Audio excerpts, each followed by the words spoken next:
Well, once again, dear listeners, we're having a little trouble with the sound in this episode, so I hope that you'll stand by and give us a little bit of a grace period, because I can't help but notice that these sound problems started just as we were starting to do this series on conspiracies.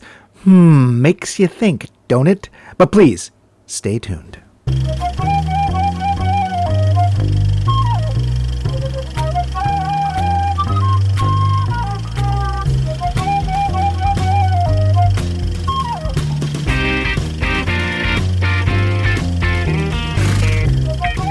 There will be spoilers ahead. Lots of spoilers, so be careful, won't you?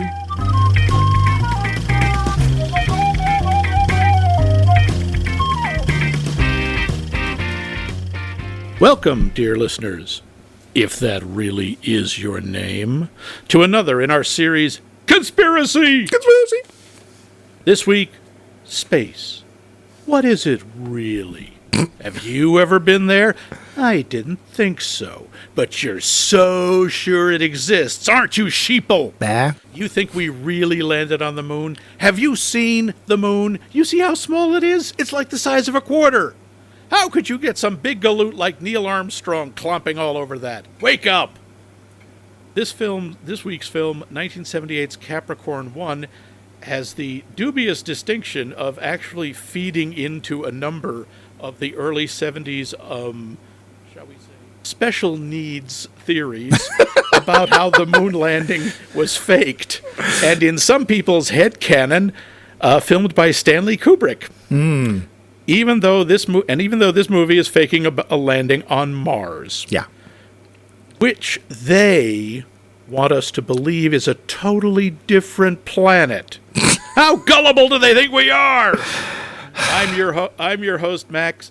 Wait, why do you need to know my name? Who do you work for? You.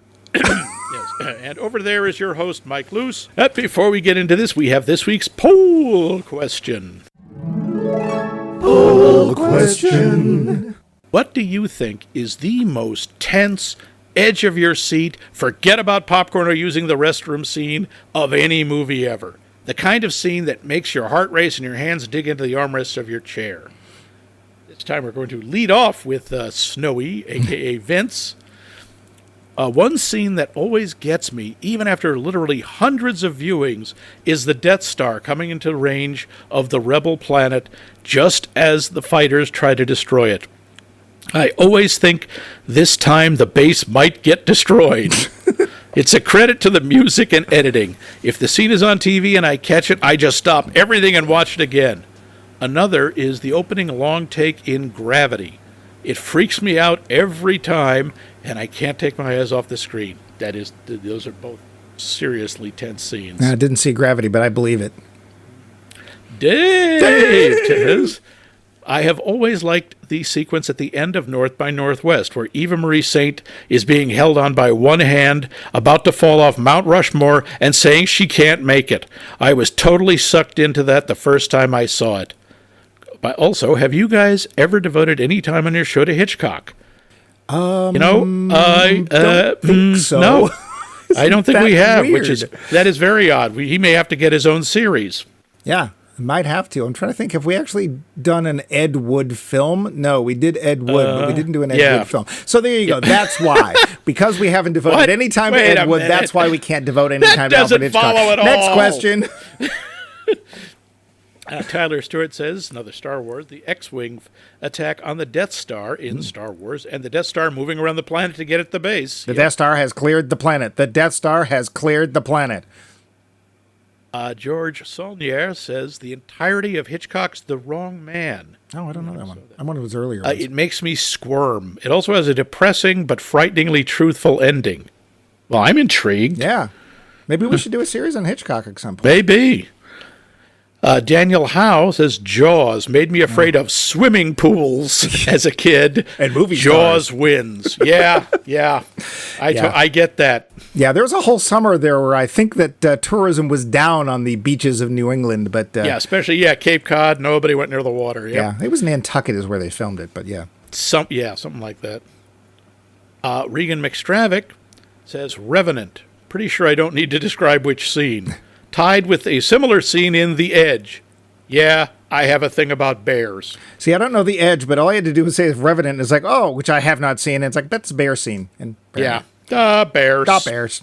Adam Mark says, I found several scenes in Zero Gravity, which I believe was another title for Gravity, to be particularly intense. The claustrophobia of the spacesuit, the pods, the certain death if anything failed. Definitely the most tense film I've ever seen. Well, the whole film. Yeah, space wants to kill you, just so you know.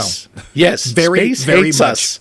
Space hates us and wants us to die. Yup. Geneva Brunetti says, for whatever reason, for me, it wasn't exactly the T-Rex, it was the velociraptors in the kitchen. Who's a clever girl? I get in the kitchen. That is because it's a domestic scene. It's much more personal.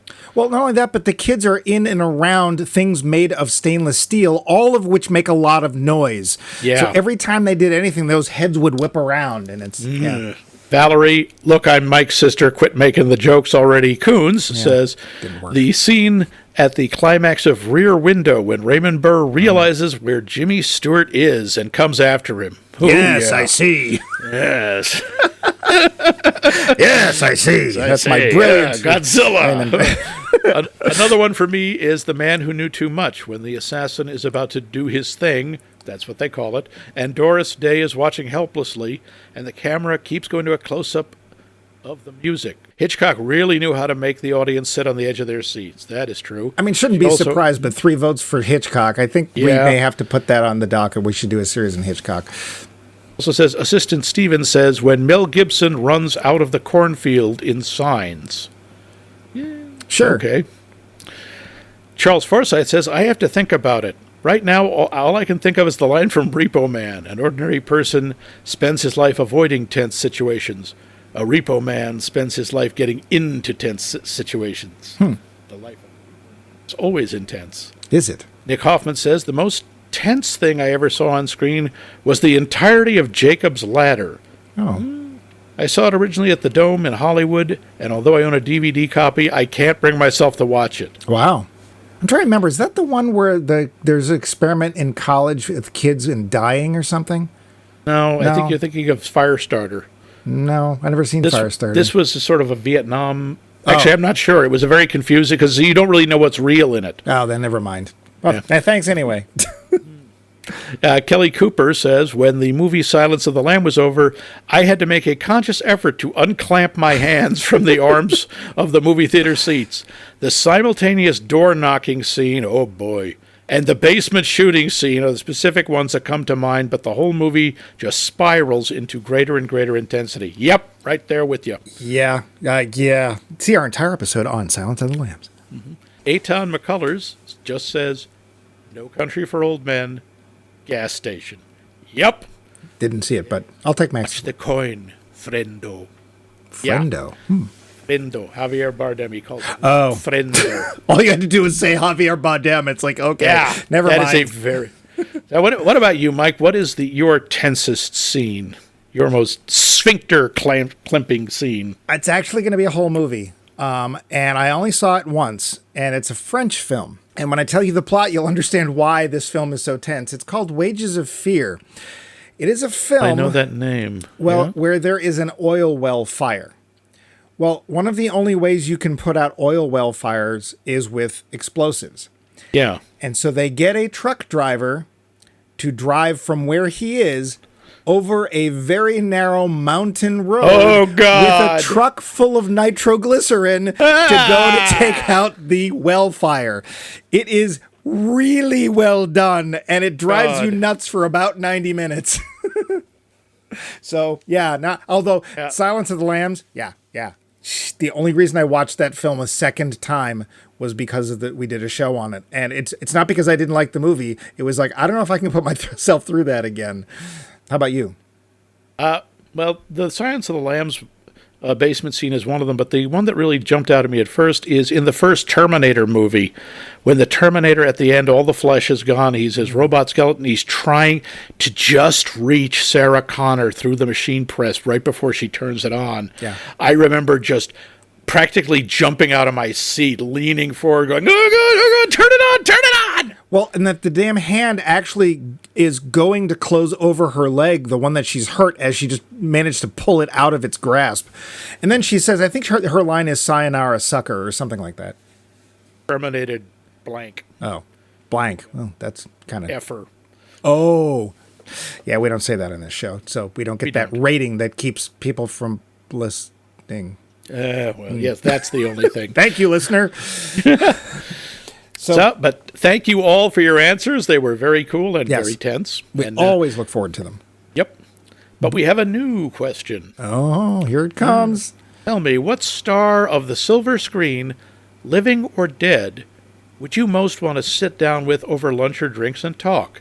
And what is the question you'd most like to ask them? What is the square root of -1? And don't give me E. I'm not dealing with that. That's my question. Okay, well, good. And who would you ask it to? I think I would probably ask Leslie Nielsen. He seems the one most likely to know the answer. Fair enough. So living or dead, so it could be at any point in their career? At any point in their career, any time. But besides that question, the way we're going to answer it, which we'll tell you later, I'm betting there's trivia. There is.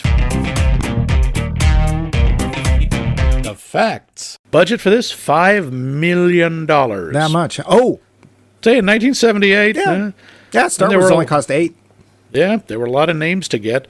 The worldwide gross, $12 million. Oh, so for its time, it was a success. But that's, probably why we didn't see Capricorn 1, 2. Wouldn't it just be Capricorn 2? Nope, it would be Capricorn 1, 2. Despite being portrayed as kind of the villain of the movie, NASA provided a lot of technical assistance, including mock-up spacecraft, sets, vehicles, and front-screen projection expertise. Yeah, well, we'll come back to the villain of the film. One of the stunt pilots, a guy named Frank Tallman, who is apparently really famous, he was the one who flew the Red Stearman plane at the end. Oh, God. He claimed this film was one of the most dangerous films he'd ever flown for. Wow. He was killed in a crash after filming finished. Ooh. Yeah.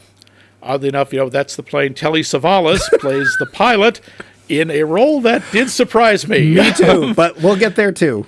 In real life, he was terrified of flying. Telly Savalas? Yep. Oh. The snake that Charles Brubaker, a.k.a. James Brolin, eats was stuffed with raw fish. Well, snake sushi. Snooshi, if you will. I won't. The soundtrack, did you catch who wrote the soundtrack? Yeah, and I forgot. Yes. Jerry Goldsmith, who also wrote the soundtrack for for Star Trek Insurrection. Apparently, if you listen to the Insurrection soundtrack at about 3.5 minutes, you'll hear the theme from Capricorn One. We have two of the actors in this movie share an interesting trait. Both were at one point, and one still is, married to Barbra Streisand. Oh. She was married to both James Brolin, who she is still married to, and Elliott Gould for about 8 years. Really? Yeah, I did not know that, and that is not a pairing I would have thought of. Apparently they didn't either because they got over it. Yeah, after about 8 years. But yeah, it's not like it was an overnight thing. Yeah. Now, the conspiracies theories about the moon landing being faked started around the mid-'70s. Yep. They gained a lot of traction after this film was released because the film made it look so scientifically credible. The way, whatever. Yeah. It's all. However, these people, and you want to believe what you want to believe. You should. Well, no, because you're stupid. But I'm sorry. The Soviet Union and its entire space program division have been completely silent about this, and if anyone was going to point out that the moon landing was fake, A, they would have been able to tell, and B, they would have said so in a minute. Yeah. Also, since 2008, unmanned probes from both China and Japan have photographed the lunar surface, high-res pictures, and they've shown the presence of the Apollo artifacts and the hardware. And maybe Japan, but our good buddies in China would have wasted no time pointing out that if it wasn't there. Yeah, but they only found 5 of the 6 flags still standing. Yeah. How about that? Well, you know why, right? You know why? Fell over? Well, Why? well, yeah. When they were blasting off, it actually the thrust knocked the flag off. It was still there, Yeah. just fell over. Yep. Yeah. The space rocket footage in the movie was that of Saturn V, an Apollo-era rocket. The other space hardware used was also Apollo-era stuff, like the command module and the lunar module. Yeah, they got lent to them by NASA. They're the real thing. Yep. Yeah. The cast has count them, 6 Oscar nominees in it. Nominees. Yeah, not winners. Let me see. Yep. I'm trying to guess. Oh, Karen Black. Okay. Yep. James Brolin? No. Oh. I'm trying to think of anybody else who would deserve an Oscar. Holbrook. Oh, right. Yeah. He's kind Elliott of Gould. Really? Yeah, he got one from MASH, didn't he? I think he did. Telly Savalas. Oh, an actual Oscar. Yep. He got. These are nominees. I know. Sam Waterston, Who I didn't recognize. who looks like a child in this. I thought he Yeah. was born with gray hair. Yeah. And Brenda Vaccaro. Brenda Vaccaro? Oh, don't be mean. Yeah, she was nominated. Don't be mean. The man who as a child came up with the Breathe Along with Brenda show? Really? I never did. Yeah, No, totally no. breathe along with Brenda. It was it was childhood cruelty. Brenda Vaccaro has one lung. Right. And is often, you can tell, sort of breathes a bit raspy. And in whatever commercial she was in, was it for a shampoo or something? In the original airings, it was really obvious that you could hear, "Hello, I'm Brenda Vaccaro." And we used to play Breathe Along with Brenda. I'm not proud of this. She was nominated for Best Supporting Actress in a movie I have never heard of called Once Is Not Enough in 1976. Apparently it wasn't. The end helicopter crop duster sequence, which we'll talk about, it was often used in episodes of TV shows. It was used in both The Fall Guy and The A-Team. Now, here's where the real conspiracy comes in. And that is the connection of this movie to the TV show Friends. Huh? Yep. Elliott Gould and Brenda Vaccaro were both cast as parents of the main characters in Friends. Gould played Jack Geller. Vaccaro played Gloria Tribbiani. Coincidence? Yes. And during the episode called The One Where Ross Can't Flirt, Joey Tribbiani's grandmother mentions the film by name when he claims to be Sam Waterston in an episode of Law & Order. Furthermore, Telly Savalas was the godfather of Friends star Jennifer Aniston. Coincidence? Yes. And also, James Brolin, the father of Josh Brolin, who played Thanos, who wiped out half the universe. Okay, no, I can't. Sure, Thanos was in space. There's your connection. Yes, that's it. I'm sure he didn't like the moon or something. Yeah. But let's get to the plot. Sure. NASA has a big new mission, a manned mission to Mars. Dang, it's almost 50 years later, and we still haven't figured out how to do that. Nice job, Hal Holbrook. 3 brave astronauts, played by James Brolin, I always get that wrong, Sam Waterston, and another guy, set out to Mars to declare it dolphin safe. But oh no, evil Hal Holbrook has them yanked out of the rocket and told they already know the mission will fail, and if it fails, the space program will get shut down. Lots of insanely rich people will become slightly less insanely rich, apparently. Worst of all, Elon Musk might get to Mars first. Elon Musk isn't here. So, what is a brilliant scientist to do? Make an impassioned plea to the American people? Try to apply political pressure? See if they can get private sector funding? Don't be silly. They're going to set up a soundstage and film a fake Mars landing. What a brilliant plan. What could go wrong? Well, quite a bit, as it turns out, as our astronauts realize that for this plan to work, they will all have to wind up suffering from a serious case of death. So they make a daring dash for freedom across the desert. No one knows they're alive, but one intrepid reporter, Elliott Gould, has suspicions. Can he uncover this dastardly plot, reveal the conspiracy, and save the 70s? Tune in and find out. The film. Okay, let's get this over with. The third astronaut is played by one Orenthal James Simpson. Yeah. Yeah, and I gotta say, he just kills this role. Oh, crap. He has 6 lines.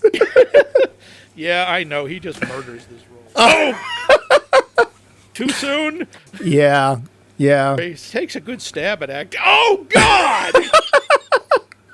Well, I'm sorry. I'll try to stop. Yeah, you never will. You know, believe it or not, the director was interviewed about this. O.J. thought this movie was going to be his big break after, his former co-star was in it, Karen Black from The Towering Inferno, where he played fireman guy waiting for an elevator, I think. Well, he was in Airplane, wasn't he? Yeah. Wasn't that O.J. Simpson? The parody Airplane? Yeah. No, that was Kareem Abdul-Jabbar. Well, he's in some comedy or something. Oh, he was in Police Squad. That's was what in it the was. Naked Gun movies. Still Abram Zucker and Zucker, that's why. Okay. See the act. He literally, there's actually one scene early on in the film where they've been pulled out of the capsule. They're in this unmarked conference room somewhere, and Hal Holbrook is giving this speech, and I can just feel the actors going, are we going to get to say anything? The answer is no. No, you're not. And that was one of my first notes was just Dr. Bad Guy rambles on and on after he pulls the astronauts. Get to the point. Yeah. And the few lines that Mr. Simpson has are, shall we say, short, and I think he had a little help from DHL delivering them, but that's just me. Yeah, I mean, whatever else. I mean, this is 1978. He hasn't become really famous for other things. No. He was just starting to sort of become famous, even as a football player and a media star. Yeah, but sure. He was an athlete. He wasn't an actor, and boy, is that clear. Well, and the fun part is the guy who directed this film also jokingly said, hey, I got to work with 2 people accused of murdering their wives because he also worked with Robert Blake. Oh, not in this movie. Well, that was just a shot in the dark. Oh! Yeah, but he didn't do it either. Yeah, we have an all-star cast and David Doyle. Yeah, apparently Elliott Gould works for Bosley. And I don't know if David Doyle's a fan favorite, but David Doyle to me is somebody's friend. Yeah. I didn't like him in Charlie's Angels. I couldn't figure out why he was there. And that's his entire range, is whatever he had in Charlie's Angels, that's it. And he shows up very late in the film, and I'm just waiting for the laugh track to start, because he's just got this lispy, high-pitched voice, and it's like he just seems like he should be in a comedy. James Brolin, James Brolin's fine. He's perfectly adequate as an actor. Sam Waterston doesn't get much to do. Look, all 3 of the astronauts have their very clearly defined roles. James Brolin, Brubaker, is the leader. He's the Boy Scout. And Sam Waterston is the wise guy. And O.J. Simpson is the black guy. I'm sorry, that's his character. Yeah. And right hello, off. I'm here. Yeah. You're like, well, who's going to get killed first, I wonder? Yeah. And in fact, it is the black guy. Although technically it is Elliott Gould's friend, Elliott. Yeah. Who, by the way, was played by the guy who played Joe Rossi on Lou Grant. Yes. There's Robert Walden. Yeah. And he's there for 10 seconds. He's fine. Yeah. He's also fine. Adequate. He disappears without any actual explanation because that's how conspiracy works. And it's fine. I don't really care. Sam Waterston tells one of the worst jokes ever as his end scene. And boy, is he acting. Whoo! He's really trying. He really is. But you do see Sam Waterston is a perfectly competent actor. He's not a great actor. No. But he's a decent actor, and you get what you pay for with Sam Waterston. Well, and also he's been trying to climb these cliffs. Cliffs of I can't do it. Yeah. The cliffs of insanity. And then the sad thing is he gets to the top, and the evil guys in the helicopters have already landed there, somehow unknown to him. But whatever. Apparently he didn't notice 2 fairly sizable Hughes OH-6 Cayuse helicopters. Yeah, and we're going to get to that, just not yet. Yeah, okay. So he gets to the top of the cliff, and it's obvious that he's going to be killed because that's what happened to O.J. Simpson and everything. And then they make the mistake of pulling back. And the reason it's a mistake, because he's gone straight up the cliff, it's like, Sam, if you'd gone about a quarter mile to your left, there was actually a fairly decent, like, not too steep slope. You could have just walked up. Whatever. Yeah. Who else is it? Oh, yeah, and okay. Brenda Vaccaro is not an actor that I know. I could not pull her out of a lineup. Sadly, because of my erstwhile co-partner here's little childhood game of Breathe Along with Brenda, as soon as she that's Brenda Vaccaro. Yeah, well. She, too, is adequate. She's fine. She does a decent job. I think she's better than Karen Black. Is she the one who's hanging out with Elliott Gould? Yeah, she was the other reporter. It's like, stop crossing your eyes. Oh, you can't. Okay. Because she looks the whole time like she's trying to goof up the thing. It's like one eye is pointing inwards, and it's like, no, she had lazy eye syndrome. Yeah. Do you know Denzel Washington? Because he knows a doctor, and you can get that. And I'm sorry, I know, quote unquote, people can't help it, but when they zoom in and she's just like cross-eyed right into the camera, it's like, I can't. This was, honestly, for me, in general, it was a cavalcade of 70s TV stars. It really, in a lot of ways, felt, I mean, I said The Towering Inferno, it reminded me in a lot of ways of just one of those Irwin Allen disaster movies where it's, let's cram in all the B-list stars we can quickly.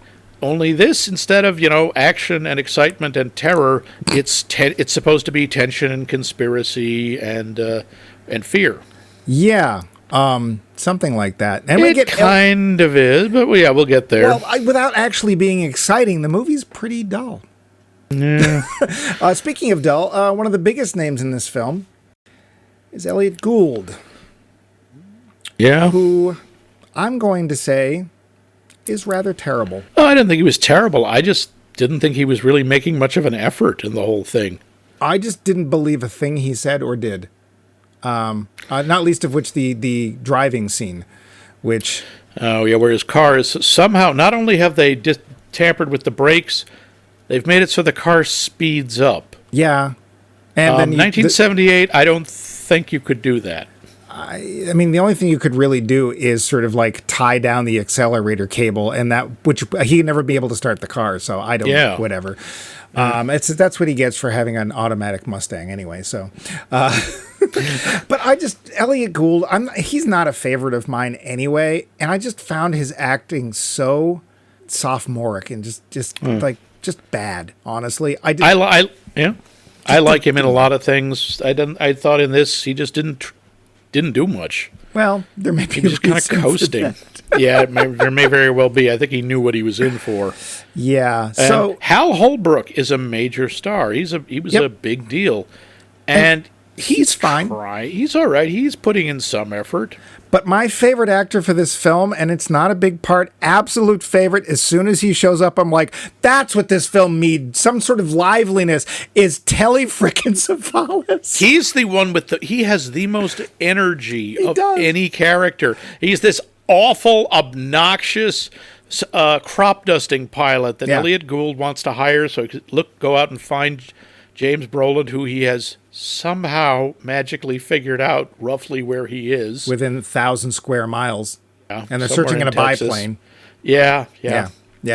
I adored Telly Savalas. I never watched Kojak. I know how big it was in the 70s. But Telly Savalas kind of drifts in with a devil may care, I don't give a crap attitude, plays his part to the nines, and then leaves, and it's like, oh, could you bring him back, please? Come back, Telly, we miss you. Yeah, and he does, and his name is big in the credits, and he literally shows up about 20 minutes before the end of the film. And it's not a short film, I'm just saying. Yeah, it's 2 hours, 4 minutes. Did you spot who was playing Hollis, the senator? The sort of wise-ass guy with the glasses. Well, he's been in everything. That's David Huddleston, who we probably best know as Deckard's commander in Blade Runner. Wait, no. The guy with the glasses? Yeah. No. Oh, did I get him mixed up again? I Yeah, always no. get He was him and M. Emmett Walsh and a couple of others. That's who it was M. Emmett Okay, Walsh. I always get those two mixed up. David Huddleston, you've seen in everything. That's why I was like, when he showed up, it's like, oh, the sitcoms let out early. Okay. It must be summer vacations for the sitcoms. And he's a perfectly good character actor. Yeah. And he does a fine job here. He actually has some kind of cool subtlety when he's basically saying, so you're going to screw me over, huh? Couldn't bother to send a president, huh? Okay, Yeah. fine. I get it. Yeah, whatever. Up yours. But without saying any of that. No, it's all pretty subtle. Yeah. The idea of the movie is kind of interesting.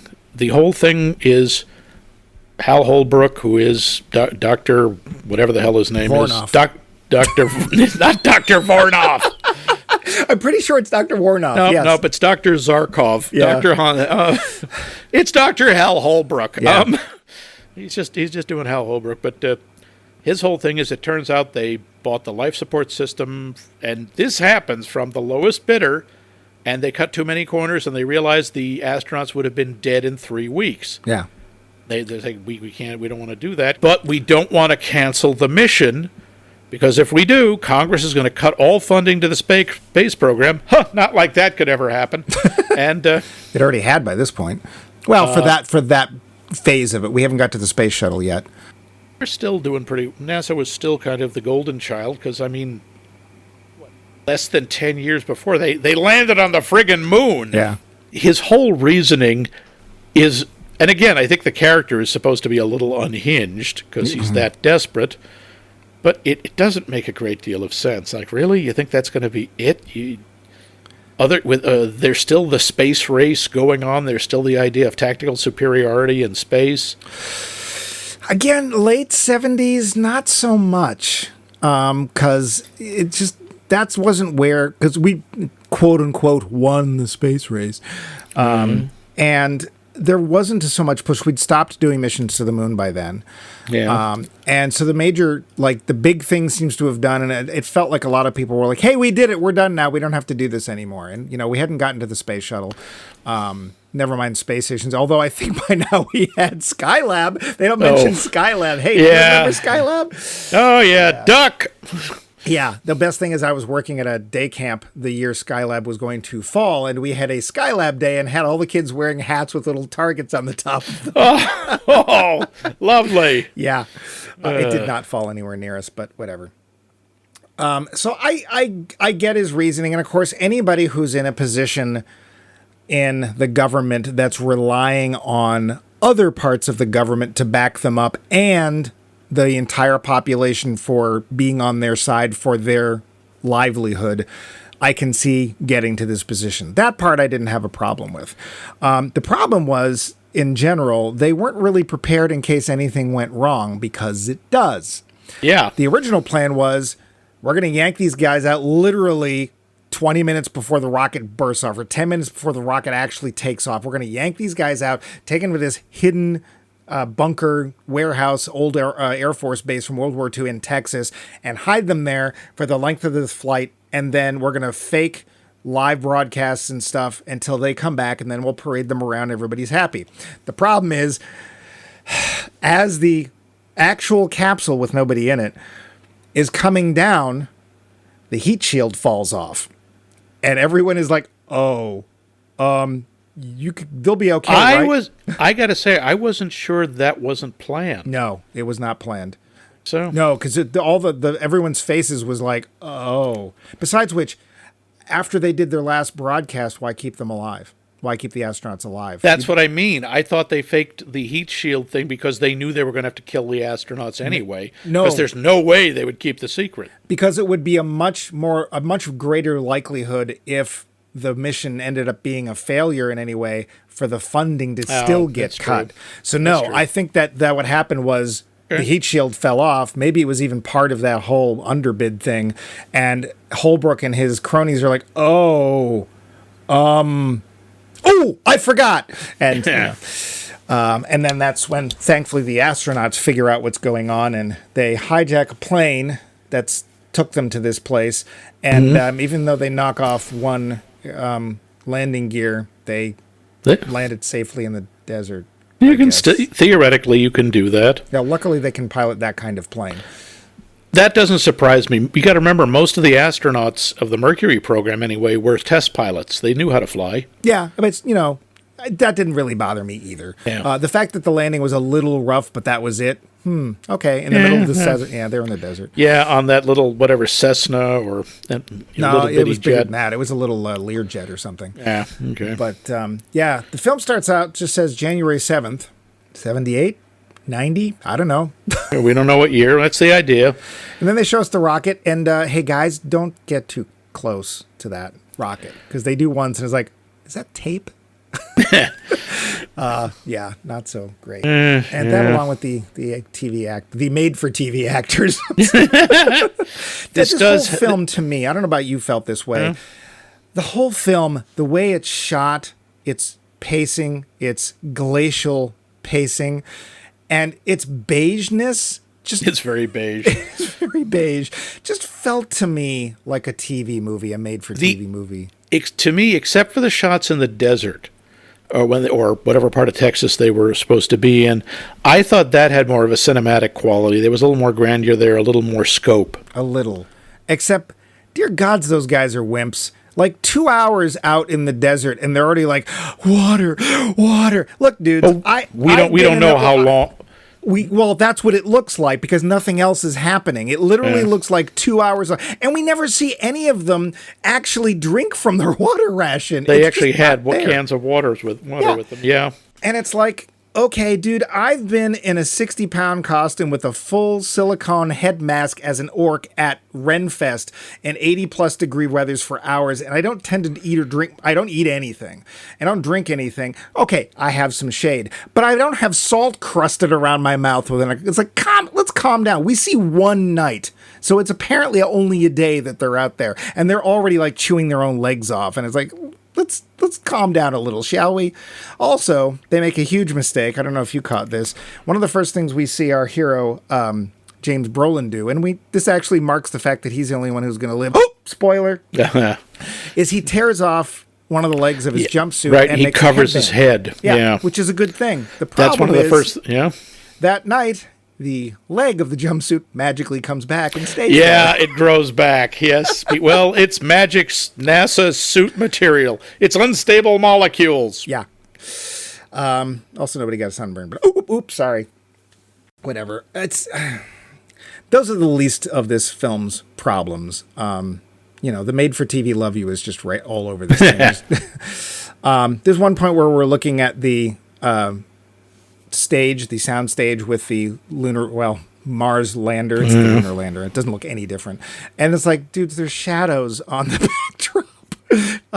There are a lot of little mistakes. Like at one point when they lock the astronauts into the conference room to keep them there, if you're going to lock people in a room, you don't do it in a room where the hinges are on the inside. Which is what they immediately pry the pin out, and we're out. And oh look, nobody's guarding the door. Yeah, I was waiting for them to go through the drop-down ceiling personally, because it looked like it was one of those, and it's like, I mean, to be fair, that's another reason why I think they weren't expecting to have to kill them, because it's like, just let them wait in the room. We'll wait until then. We'll just parade them over. Remember, because they were supposed to be picked up. They did the whole 200 miles off course so that we have time to get you to that place bit. That still was happening. It's just, I think literally they were not expecting that to go wrong.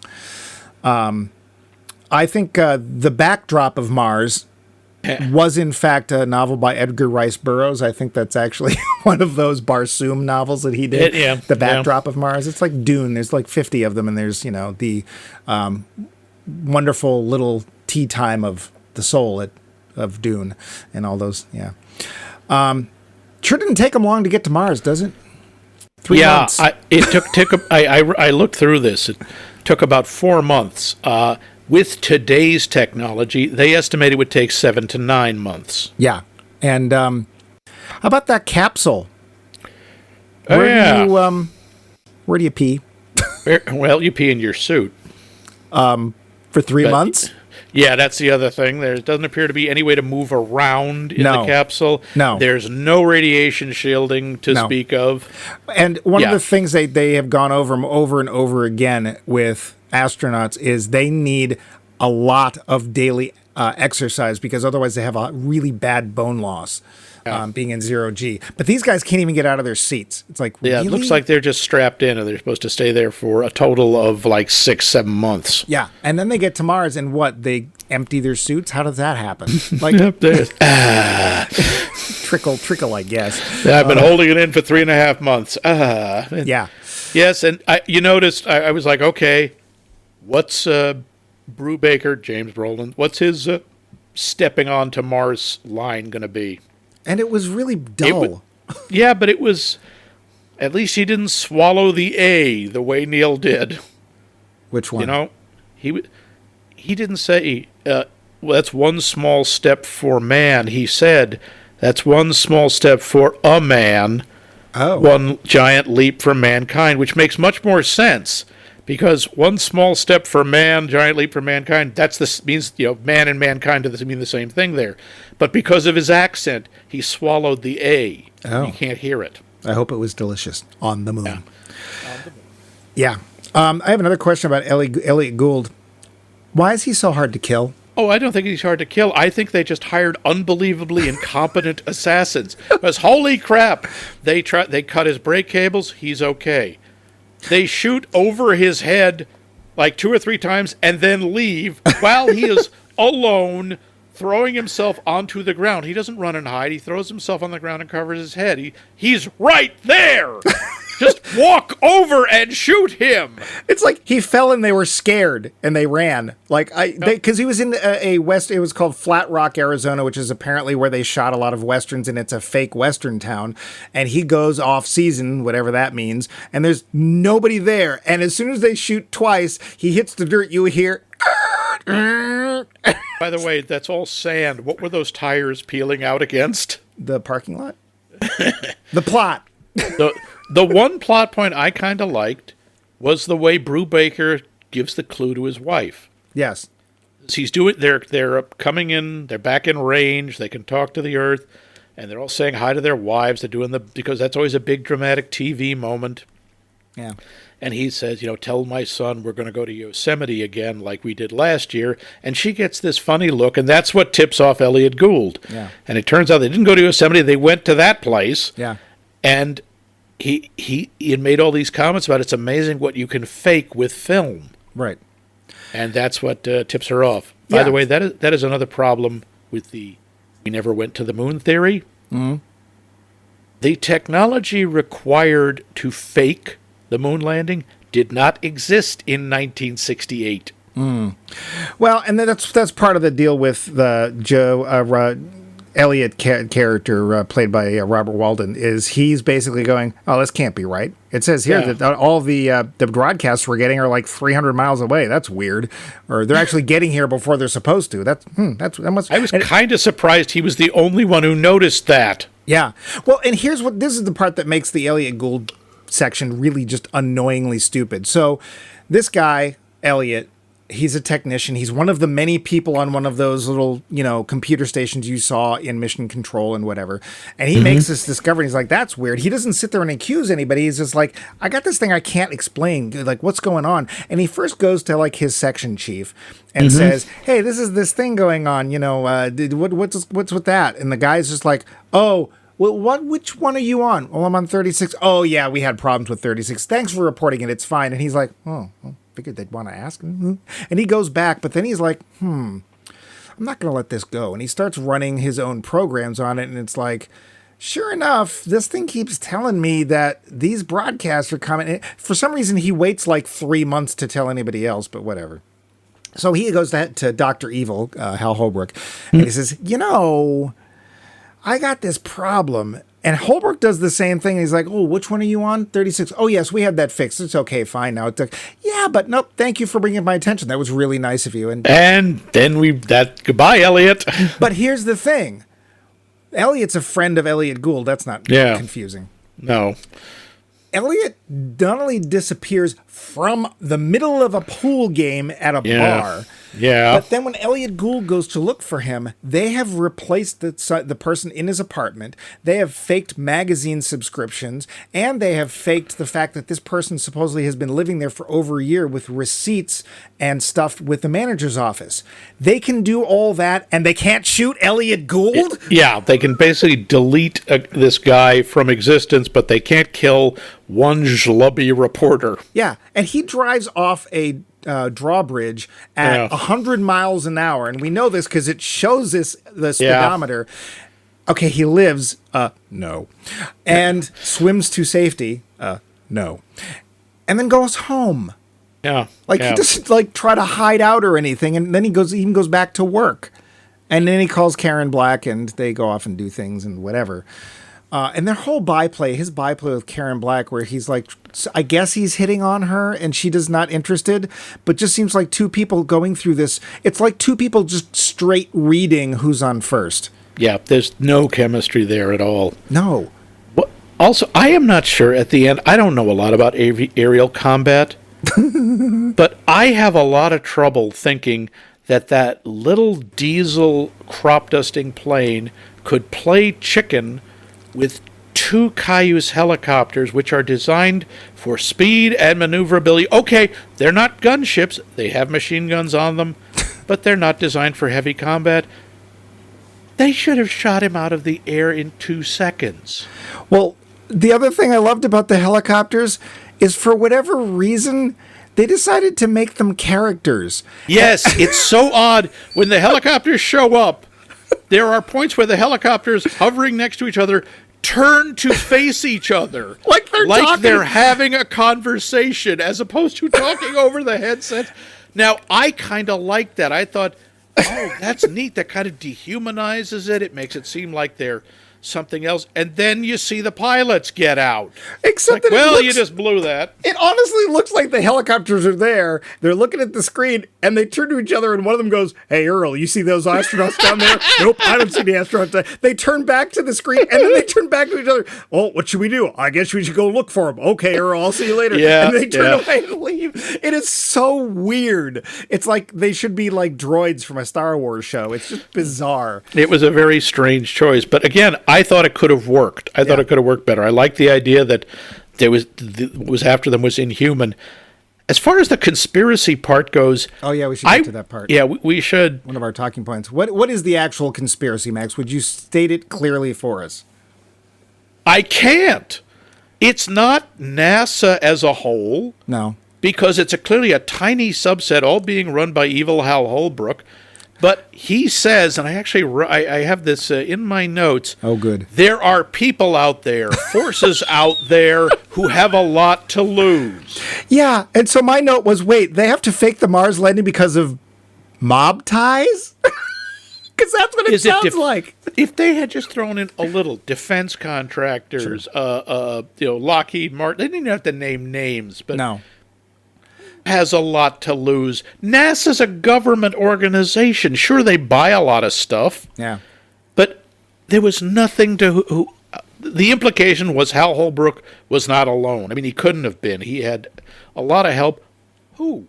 And why? Yeah. Pressure from above, but... Yeah. Well, so because of that, do we believe the conspiracy? Do we find it at all likely? No. Well, it comes close. I almost could. Yeah. If I think they could have with like 2 or 3 additional lines, one short scene, they could have made it more believable. But as it is, it's too vague. Yeah. It just seems like it's all Hal Holbrook, except it can't be, and he even says it's not. Yeah. And we don't know who, besides him, we don't know who this is going to hurt. Yeah. So, but we know, NASA will lose a lot of money. It's like, all right, but they have other stuff. Yeah. Going quickly back to the helicopters, the end chase scene. My note on this was the end chase is almost exciting. The end chase is kind of fun. Do you believe the part where he crop dusts the 2 helicopters into the cliff?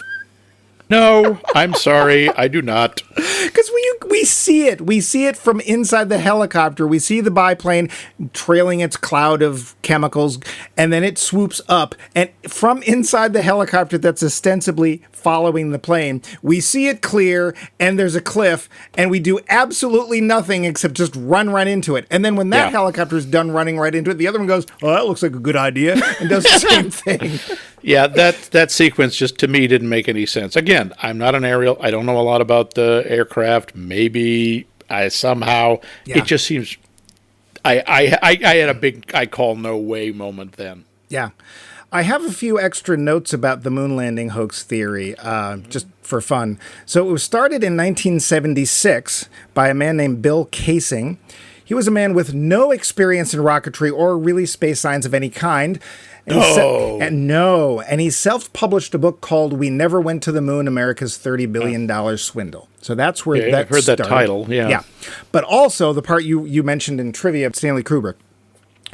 The Flat Earth Society, because that's a thing. Yes, for some reason, that's a thing. They claim it was actually Disney, Arthur C. Clarke, and Stanley Kubrick, because, there's three people that would want you to believe that all of the moon land, whatever. Sure. Then, of course, Capricorn One comes out after that, and that just adds fuel to the stupidity fire. There were... Yep. Oh, there's more. Yep. So clips from the faked Mars landing scenes have been used for illustration purposes in various moon landing hoax conspiracy documentaries, notably and you'll be really shocked by this, the Fox TV show Conspiracy Theory Did We Land on the Moon? And somebody named Bart Sybril's film A Funny Thing Happened on the Way to the Moon in 2001. In fact, that last one steals a still shot from the hoax scene on the DVD's front cover of Capricorn One. Yeah. There is a rumor, and I cannot substantiate this at all, but I remember hearing this, that Kubrick heard about this, that people thought he was involved in the faking of the moon landing, and he thought it was hilarious. And people would approach him about this and say, "Is it true?" And he would actually go, "Yes, I have to come clean. I did. I filmed the moon landing." And it got to the point where NASA was calling him and saying, "Mr. Kubrick, please stop doing that." And he's like, "No, it's just so much fun." Yeah. I don't know if this is true. It's entire. My favorite confrontation, there was one of those, I didn't even dignify by looking him up. Some idiot who goes around trying to ambush people in videos. Borat?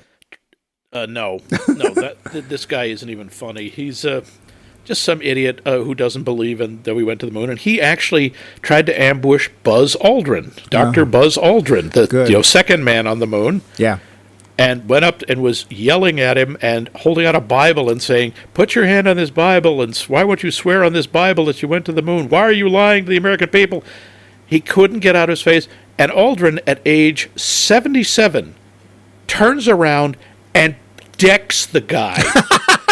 He did, and this guy was almost a foot taller than he was, and he laid him out with one punch. I know I liked Buzz Aldrin for some reason. Don't mess with astronauts. They are in unbelievable shape. You know, the funny thing is, through the various research I did on the moon landing hoax thing, there's actually one earlier bit of suggestion that the moon landing was a hoax, and it comes from a really weird place, and I guarantee you've seen it and just brushed it past your memory, because I did too. So 76, we got that book by Bill Casing. So that was went to the moon. We have Capricorn One. Somewhere between those two things, we got the whole Kubrick thing. In 1974, there was a film that depicts a scene that shows what it would be like to film a fake moon scene, with including a fake moon vehicle. That film was Diamonds Are Forever. Oh, God, that's right. Yeah. That's right. 007 ends up driving the moonlander, or a fake moonlander, I assume. And this is from 1971. Oh, wow. So, I guess maybe what we can do is we can blame the whole we didn't go to the moon on James Bond. On James Bond. Okay. Thanks a lot, 00 jerk. Yeah. But we should... I think we should come to the roundup. Yeah. The finish. The mic. Ha! I win! Finally! Over 200 episodes, I win! Not in editing, you won't. but all right. Had you ever seen this movie? No, but it's been on my radar since I was a kid because vaguely science fiction and space stuff, and we were all actually, to be fair, it was on the same kind of radar as those old Sun classic films like In Search of Historic Jesus or In Search of Noah's Ark. Yeah, remember those? Yeah. Yes, I do. Did you go to see any of those? I think they came on. They showed up on TV, and I think I watched the Noah's Ark one. Oh no, I went to the theater to see that. Oh one. Wow! No, I had not seen it before this, and I knew the idea of what it was. I just didn't, I just wasn't prepared for the grandeur of the TV movie of the week that we got. Yeah. It's awful. Honestly, it's slow. It's beige. It suffers greatly from the 70s. Some films depict the 70s. This one suffers terribly from it. It's not interesting. The action, such as it is, comes at the very end. I've talked about how I make predictions and stuff. I made 3. One of them, the big one, did come true, which is only Brolin lives. Yeah. I actually thought that Brolin was going to turn the camera, like when they were supposedly on Mars, I swore he was going to grab the camera and turn it around, but that didn't happen. Go, look, Martians! Yeah, TV directors, whatever. Yeah. The rattlesnake scene was a bit much, and then we get a scorpion scene, and it's like, yeah, whatever, okay. I never once believed what was going on. Like you said, I don't think that there's enough of a villain here. Like, okay, Hal Holbrook, but he keeps suggesting that, Guido and the Killer Pimp's going to come out of somewhere, and that's the problem. Do I believe they could do it? This would have been 78. A Mars landing? For one thing, it's not taking nearly... The science in this is terrible. Yeah. Could they? Sure. Again, the benefit... So... It's like when the whole flat Earth thing, which drives me insane. Who benefits from this? How is that useful? Why do they want us to think that the Earth is flat or round. the Earth is round? Excuse me. So meh. And as far as that, my liege, is how we knew the Earth to be banana shaped. Amazing, Spenavia. It's a very large meh. And in some cases, terrible. Elliott Gould, maybe they gave him $50 and he's like, yeah, whatever. I'll do this between better films. I don't care about anybody in this film. Yeah. How about you? I had never seen this. It was always on my radar. It was one it's one of those movies for, 30 years I kept meaning to see and just never got around to. And then the more I heard about it, the more I was like, oh, maybe not. Yeah. And I didn't hate it. I didn't think it was awful. It's just, you're right, it's very dull. Yeah. And the sad thing is, the annoying part is, it's an interesting idea that they could have done more with. Yeah. And it just feels very by the numbers, and most of the characters are just cardboard cutouts. And yeah, it's a disappointment. Yeah, a big one. Not really a surprise. I really was not expecting it to be as made for TV as it was, but man, it's just if you've ever seen a made-for-TV movie, except apparently The Duel, they all kind of suck. Yes, Duel is amazing. Oh, God, I hadn't even thought of that in terms of tense movies. Yeah. That's an unbelievably tense movie. Well, that's Steven Spielberg, too. Yeah, It's like, I'll do this, and then I'm going to go do that shark thing. McCloud! Yep. So, that's it for Capricorn One, another it. film in a long line of films you can avoid if you want to... have better things to do. But Max, could you go over that poll question, that nifty new poll question you've got? It's just what they... Max, read the poll question. Okay. Which star of the silver screen, living or dead at any point in their career, would you most want to sit down with over lunch or drinks and talk? And what question is the one you'd most like to ask them? And you can answer that question to us by many ways. You can email us at maxmikemovies.com, or you can go to our website, maxmikemovies.com, leave a comment. You can respond to us on the social medias, Facebook or Twitter under Max Mike Movies, or you can simply use the telepathic implant that they've put in your skull and beam to us on frequency N31-J. My tinfoil hat won't tune to that signal. Well, you got to bend it around a little more there, Clem. Golly. Right. Shazam. All right. We've got more terrifying conspiracy theory movies to go through. What's going to be our next one? Well, Max, Alleged Mike. Who would want to make a copy of this? I think it's about time you and I sat down for a little conversation. Less conversation, a little more action, please. Thank you very much. You're straight, Max. I'm the king. I'm the king. I'm Elvis. He was straight too. Not that kind of conversation. Oh, okay. What kind of conversation? A film that up till recently I didn't even know existed, and yet it's made by a pretty prominent filmmaker at pretty much the peak of his career. Yeah. You may have heard of this guy. He's Francis Ford someone. Francis Ford Fairlane? That's it. Right. Yeah, okay. He's a stand-up comic, I think. Oh, yeah. That's right. Francis Ford Deuce Coppola. Man or something, yeah. And this Coppola, is actually, wow. Yeah, this is going to relate to, and we mentioned this, but this is going to relate to the first film in this series called Conspiracy. And that was Enemy of the State, and it stars Gene Hackman. Yeah. And it plays a character that a lot of people think it's a conspiracy, Maybe it is, maybe it isn't. Is the actual original character from this film, which is in fact called The Conversation. Because Max and I aren't going to have a conversation. Max is going to have a little talking to. You can't silence the truth. No, but Bumpy can. Get him! Come here. This is it. We end this. Winnie, I guess.